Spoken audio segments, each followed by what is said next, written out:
Sofreu um acidente de trabalho e está com dúvida se você tem direito a uma indenização, dependendo das consequências do acidente e da culpa da empresa, você pode ser indenizado por todos os danos que sofreu. E aqui nesse vídeo eu vou te mostrar quando a empresa tem que pagar a indenização, 7 tipos diferentes de indenização que você pode receber e os requisitos para receber cada uma delas. Se você ainda não me conhece, o meu nome é Alan, eu sou advogado trabalhista e aqui no canal você encontra tudo que o seu patrão não quer que você saiba. Para receber qualquer tipo de indenização da empresa, você vai precisar mostrar que ela teve culpa pelo que aconteceu. E só tem uma exceção em que você não precisa mostrar a culpa da empresa. Daqui a pouco eu vou falar sobre ela. Alan, que negócio de culpa é esse aí? Me explica aí como é que esse negócio funciona. Ó, a culpa que eu tô falando aqui é uma culpa bem ampla. Na prática, o que você precisa fazer é mostrar lá na justiça para o juiz que se a empresa fizesse ou deixasse de fazer alguma coisa, você não teria se acidentado. A pergunta que você tem que se fazer é: se a empresa fosse uma empresa séria, preocupada com segurança e tivesse feito tudo ao alcance dela para evitar o acidente, ainda assim o acidente teria acontecido ou ela teria conseguido evitar? A empresa poderia ter evitado esse acidente? Se a resposta para essa pergunta for sim, se a empresa poderia ter evitado o acidente, então é bem provável que ela tenha culpa pelo seu acidente, tenha culpa pelo que aconteceu. Imagina aqui o caso do Caio. Ele trabalha como jardineiro aí numa grande indústria. E aí lá nessa indústria tem um monte de árvore, e dentre aí essas várias árvores que tem, um monte de coqueiro. Uma coisa que o Caio precisa fazer no dia a dia dele, ali no trabalho dele, é subir cada um desses coqueiros para cortar as palhas deles. O problema é que cada coqueiro desse aí tem 5, 7 metros de altura. Aí imagina que o Caio não recebe nenhum tipo de equipamento de segurança. Tudo que a empresa entrega é uma escada e um facão. E aí, se o Caio cair durante o serviço? A culpa é da empresa. Nesse caso, é mais evidente aí, né, que a empresa teve culpa. Nem sempre é assim, tá bom? Pensa aqui comigo em um outro caso, em que a culpa da empresa é mais sutil. O Paulo trabalha como prensista em uma indústria metalúrgica. No último mês ele trabalhou praticamente 12 horas por dia, fazendo hora extra todo dia. E ele trabalhou de segunda a sábado. A empresa até estava pagando ali as horas extras para ele direitinho. Mas meu filho, quando chegou no fim do mês, ele estava exausto. Não estava mais nem conseguindo trabalhar direito. E aí o pior aconteceu. Ele estava lá trabalhando, se distraiu, o colega chamou ele aqui do lado, ele olhou para o lado, a prensa pegou na mão dele. Nesse caso, pode ter alguém que diga aí que a culpa foi dele, porque ele se distraiu lá com o colega, né? Mas não é assim. Nesse caso a gente pode colocar a culpa na empresa, pelo fato de ter colocado o Paulo ali em uma sobrecarga de trabalho muito grande. Gente, esses aí são só exemplos, tá certo? Você precisa analisar o seu caso aí, analisar caso a caso, se é possível ou não reconhecer a culpa da empresa,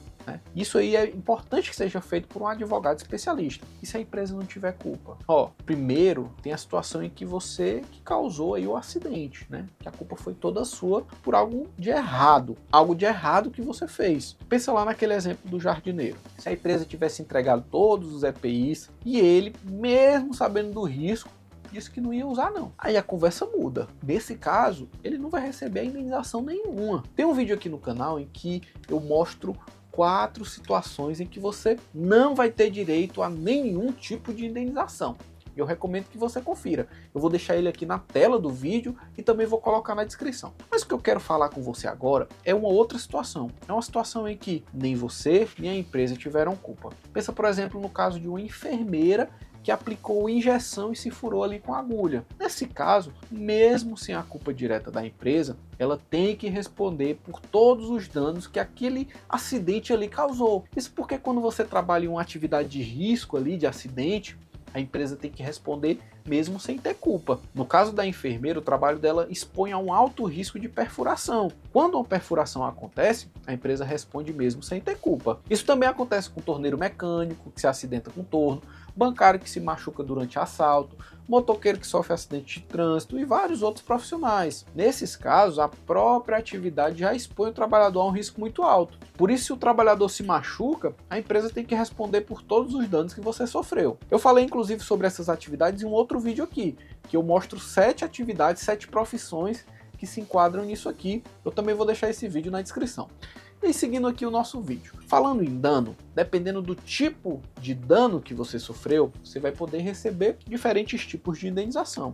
E o melhor, quando você sofre mais de um tipo de dano, você pode acumular aí mais de um tipo de indenização. Eu trouxe hoje 7 tipos diferentes de indenizações que você pode receber. Para ficar mais fácil de entender, eu vou dividir elas em 2 grupos de indenizações por danos patrimoniais e o segundo com as indenizações por danos extrapatrimoniais. Pensa aqui comigo. Quando você sofre um acidente, você pode ter tanto alguns prejuízos ali financeiros, gastos com consultas, medicações, como também você pode ter aquele sofrimento, constrangimento, dor, mudança no corpo. Isso aí são prejuízos subjetivos, que a gente não consegue calcular. Esse prejuízo aí financeiro, que a gente consegue quantificar, calcular ali direitinho, são os danos patrimoniais. Já esses danos que são mais subjetivos, como por exemplo um dano estético, esses aí a gente chama de danos extrapatrimoniais. Dentro do grupo aí das indenizações por danos patrimoniais, a gente tem a indenização por danos emergentes, por lucros cessantes e a pensão vitalícia.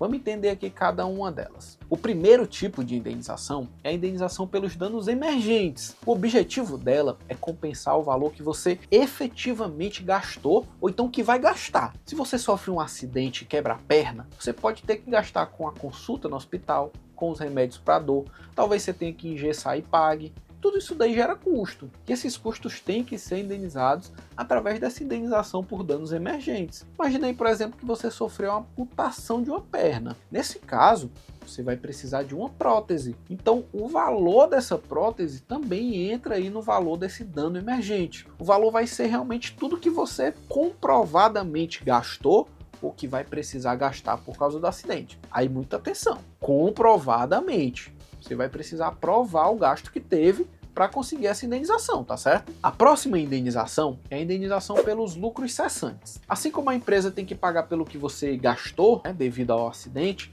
ela também tem que pagar pelo que você deixou ou vai deixar de lucrar por causa do acidente. Geralmente, quando a gente fala de lucros cessantes, a gente está falando ali dos salários que você deixou ou vai deixar de receber enquanto estiver afastado pelo INSS. Quando você se machuca e fica mais de 15 dias de atestado, a empresa precisa te mandar lá para o INSS. Ela paga ali pelos primeiros 15 dias e a partir do 16º dia, quem vai pagar a conta é o INSS. Ou seja, a empresa não vai pagar seu salário. Só que quando ela for responsável pelo seu acidente, você pode exigir que ela pague o seu salário, mesmo que você esteja recebendo o benefício do INSS. Aí tem um detalhe aqui que pouca gente conhece. Imagina aqui o caso do Thiago. O Thiago trabalha de cozinheiro num restaurante e ele trabalha lá de quinta a domingo. Só que o Thiago tem muita conta, tá precisando aí de um dinheiro, complemento da renda dele. Não tá trabalhando só de cozinheiro não. De segunda a quarta ele trabalha como motorista de aplicativo. Como motorista ele tira ali uns R$ 1.500 por mês e como cozinheiro ele recebe ali mais R$ 2.500 por mês. Ele tem aí uma renda aí de mais ou menos R$ 4.000. Aí imagina que o Thiago estava trabalhando lá no restaurante, o botijão de gás explodiu e ele se queimou todinho. Por causa do acidente ele passou 6 meses afastado pelo INSS. Você concorda que o Thiago deixou de receber aí R$ 4.000 por mês? Nesse lucro cessante tem que entrar o valor do salário do Thiago no restaurante e o valor que ele recebia lá do aplicativo. Tem que receber tudo que comprovadamente ele vai deixar de lucrar. Belezinha? Vamos seguindo aqui. Aí imagina o seguinte, imagina que o acidente do Thiago foi tão grave que ele perdeu o braço na explosão. Ele não vai mais nem conseguir trabalhar como cozinheiro. Se for constatado que o Thiago ficou inválido, que ele não vai mais conseguir trabalhar fazendo aquilo ali, esses lucros cessantes, o valor que a empresa tinha que pagar ali durante o período do afastamento, tem que ser convertido em uma pensão vitalícia. Essa pensão é o nosso terceiro tipo de indenização. Como ele não vai mais conseguir trabalhar, a empresa vai ter que arcar com a remuneração dele para o resto da vida, de forma vitalícia. Tá conseguindo entender? Essa indenização aqui, essa pensão, é o valor que costuma ser maior aí na justiça, mas nem todo mundo vai ter direito, né? Tem um detalhe importante. Nesse exemplo do Thiago, ele não vai conseguir trabalhar de jeito nenhum. Mas imagina aí que no lugar que tivesse perdido a mão, ele perdeu um dedo. E que essa perda de dedo dele aí, depois de ter feito aí a perícia, depois de ter feito aí um relatório médico, constatou-se que houve uma diminuição de 10% da capacidade dele de trabalhar. Nesse caso, ele também vai ter direito à pensão, mas ela vai ser de 10% da remuneração dele. Ou seja, uma pensão proporcional à perda que ele teve. Para ter essa pensão, a perda de capacidade de trabalho não precisa ser total, mas ela tem que ser permanente para o resto da vida, certo? Tem um outro tipo de indenização que é bem mais raro, né, que pouca gente conhece, que é mais difícil de ganhar, que é a indenização pela perda de uma chance. Essa indenização não é nada comum, mas é possível. Imagina aqui a situação do Pedro. Pedro trabalhava como vigilante em uma agência bancária e está há 5 anos aí que ele estuda aí para a Polícia Federal. Aí olha só o problema. Ele já tinha passado em todas as etapas do concurso. Faltava só fazer o teste físico. Eu nem sei se realmente é assim que funciona aí na Polícia Federal. E aí assim, ele passou em primeiro em tudo. Tava lá na primeira posição, lá em cima, a maior nota. E aí o teste era no sábado, o teste físico era no sábado. Tinha que comparecer, se não comparecesse, perdia tudo. E aí no dia anterior, na sexta-feira, sofreu um assalto lá na agência. Nesse dia, infelizmente, os bandidos já chegaram atirando. E aí atingiram a perna e o peito do Pedro. Ele ficou ali pelo menos uns 8 meses de cama e acabou perdendo a vaga no concurso. Por quê? Ele estava internado. Você concorda que o Pedro perdeu uma chance real de ter a remuneração ali aumentada consideravelmente? Então, essa perda de chance tem que ser indenizada pela empresa. Aí veja bem, nesse exemplo aqui a gente está falando de uma chance real. Eu dei até uma esticada aqui realmente para você conseguir entender. Vamos ver aqui uma outra situação em que você não teria direito a esse tipo de indenização. Imagina que você foi fazer a primeira fase do concurso lá da Polícia Federal também e nesse concurso tinha, sei lá, 100 mil inscritos e só tinha 2 vagas. O fato de perder essa primeira etapa, essa primeira prova, dificilmente vai se enquadrar como uma perda de chance, tá certo? Tem que ser uma situação aí mais real, né? Uma chance real. Tem que ter ali tudo comprovado, né? E sim, é bem delicado esse tipo de indenização. Gente, essas 4 indenizações aí que eu falei são enquadradas aí como indenizações por danos patrimoniais, né? Que você pode aí receber. Agora vamos ver aqui 3 tipos de indenizações por danos extrapatrimoniais. A primeira é a mais conhecida, que é a indenização por danos morais. Para ter direito a essa indenização, você não basta sofrer o acidente. Você também precisa mostrar que a culpa do acidente foi da empresa. Sofreu um acidente por culpa da empresa, presume que você sofreu um dano moral. Isso significa que você não precisa provar que o acidente te fez sofrer. A regra é, você sofreu um acidente de trabalho por culpa da empresa, tem direito à indenização por danos morais. O valor da indenização por danos morais varia bastante. São pelo menos aí 12 fatores que o juiz precisa considerar ao dizer aí de quanto será o valor da indenização. Mas dependendo de como foi o acidente, das consequências, o valor pode chegar aí até 50 vezes ou mais do seu último salário. Se o acidente te deixou com uma cicatriz muito grande, ou pior, você perdeu um membro, parte de um membro por causa do acidente, se sim, você pode ter direito à indenização por danos estéticos. Sempre que o acidente causar uma mudança no seu corpo, você sofre um dano estético. Por exemplo, se o acidente causou a perda de um dedo ou de parte de um dedo, sem dúvidas a gente tem aqui um dano estético, que alterou aí completamente a forma da sua mão. Você vai precisar viver toda a sua vida com a marca do acidente. Mesmo que você use aí uma prótese, a marca tá lá. Em situações mais leves, né, que o acidente aí deixou uma cicatriz, também é possível reconhecer aí o dano estético. A diferença aí é que mais grave a situação, maior será o valor da indenização. Basta se perguntar aí, o acidente gerou uma mudança no seu corpo? Se sim, é bem possível aí que a gente esteja diante de um dano estético. E aí você tenha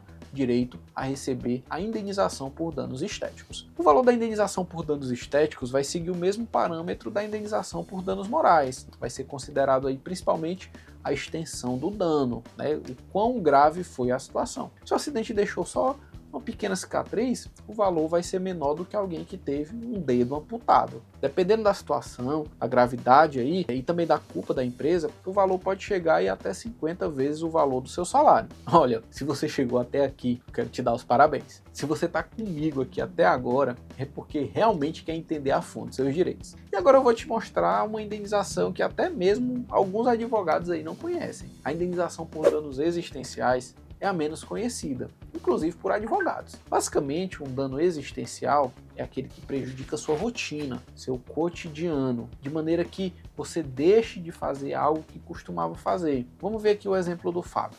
O Fábio é um surfista e ele trabalha despachando mercadoria aí numa multinacional. Ele praticava surf todo dia pela manhã, já chegou até a participar aí de uns torneios internacionais. Tudo mudou aí quando ele caiu de uma escada durante o trabalho e machucou a coluna. Por causa do acidente aí, o Fábio ficou tetraplégico e aí ele precisou mudar toda a rotina. Nesse caso, o Fábio sofreu um dano existencial. Ele tinha uma vida ativa, ia à praia, surfava, todo dia ele surfava. O Fábio perdeu uma coisa que ele fazia com paixão, né, que estava ali na rotina dele. Ele vai precisar mudar toda a existência dele, toda a rotina. É muito comum existir um dano existencial em caso de perda de membro, né, já que tem uma grande mudança na rotina da pessoa, principalmente quando se trata de membros inferiores. Outra situação que comumente gera dano existencial é no caso de doenças psíquicas, como, por exemplo, a depressão e a síndrome de burnout. A previsão legal do dano existencial está lá no artigo 223b da CLT. E apesar de ser algo muito comum nos acidentes de trabalho,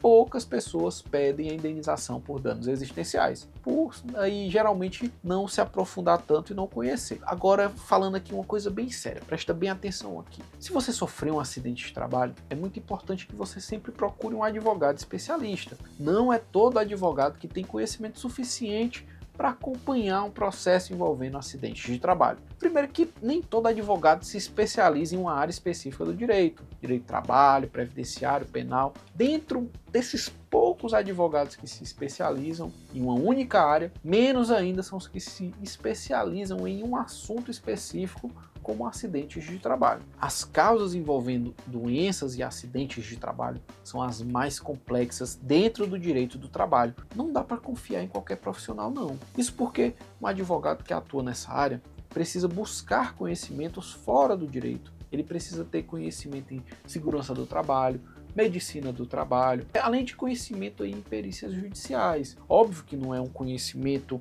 técnico, né, de saber realmente ali, de ser formado, mas de ter pelo menos ali uma noção. E infelizmente, muitas pessoas não pesquisam aí a fundo antes de contratar um bom profissional e acaba se prejudicando no processo. Uma má contratação pode te levar a perder o seu caso. O erro de um juiz, do perito, ou até de um desembargador pode ser consertado com recursos. O erro do seu advogado dificilmente pode ser corrigido e na maioria das vezes vai te levar a perder o processo. Por isso, antes de pensar em contratar um profissional para te representar, tenha certeza de que ele é especialista no assunto. Eu recomendo que você converse bastante com o profissional antes de contratar. Se ele não te passar confiança, procura outro advogado, tira todas as suas dúvidas. Se ele te deixar com mais dúvida, foge aí desse cara. Procure aí lá no Google o que as pessoas falam aí sobre o trabalho dele. Pesquisa lá no Google, nas redes sociais, olha lá o que os clientes estão falando sobre ele. Antes de contratar, faz uma consulta. Antes de fechar o contrato definitivo, conversa com ele, entende aí se ele realmente sabe do que está falando. Isso aí são só algumas dicas que podem te ajudar a não entrar aí numa cilada de contratar um profissional meia boca. Agora presta bem atenção aqui. É bem importante que você saiba que para conseguir qualquer dessas indenizações, você vai precisar entrar com um processo de indenização contra a empresa. Esse tipo de processo costuma envolver altos valores.